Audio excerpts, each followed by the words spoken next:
Ada satu jenis manusia ni, masa dia menyakitkan hati orang, dia panggil kata-kata dia tu jujur. Masa dia melukakan perasaan orang, dia panggil itu aku ni memang jenis kap direct je. Masa dia buat orang jatuh terduduk, dia kata itu realiti kehidupan. Ini dunia, bukan syurga. Tapi, bila orang buat balik benda sama kat dia, dia koyak. Koyak jenis tak boleh tidur malam. Koyak jenis buka status panjang-panjang, share quotes, marah dalam story. Koyak jenis, aku tak kacau hidup orang. Kenapa orang kacau hidup aku? Padahal masa kau buat orang dulu, kau rasa macam pentas dunia ni kau yang punya. Orang lain cuma pelakon tambahan je. Kau pengarah, kau pelakon utama. Kau edit skrip ikut suka hati. Kau lupa, plot twist hidup ni Tuhan yang tentukan. Kau suka sakat orang, tapi bukan sakat biasa. Kau buka aib orang, kau gelak, kau tabur fitnah.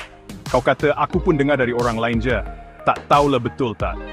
Kau hina orang struggle. Kau kata cuba usaha betul-betul macam aku, jangan malas sangat. Tapi bila satu hari orang buka cerita pasal kau menjerit. Kau merayu-rayu minta simpati. Kau kata orang jahat. Kau kata aku manusia juga, aku pun ada perasaan. Habis tu, orang yang kau buat dulu tu bukan manusia. Dia tak ada perasaan masa kau buat dia menangis. Dia tak layak dapat belas ihsan masa kau kutuk dia depan kawan-kawan. Kau tahu tak?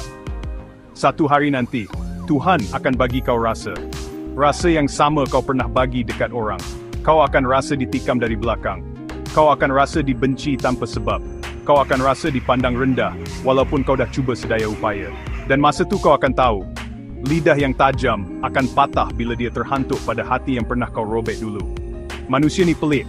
Masa dia salahkan orang, dia petah berhujah. Tapi bila dia disalahkan, dia tak boleh terima. Masa dia kutuk, dia rasa bebas bersuara. Tapi bila dia dikutuk, dia rasa dunia tak adil.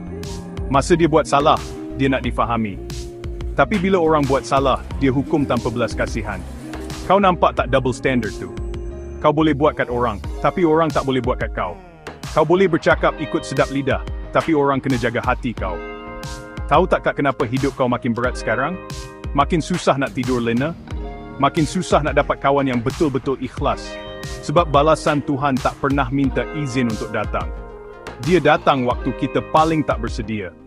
Dia datang dalam bentuk kehilangan, dalam bentuk pengkhianatan, dalam bentuk penyesalan. Dan masa tu kau akan duduk sorang-sorang, termenung, teringat satu-satu wajah yang pernah kau aniaya. Kenapa hidup aku jadi macam ni? Sebab hidup ni, walau kita cuba lari macam mana pun, apa kita beri, itu yang akan kita terima kembali.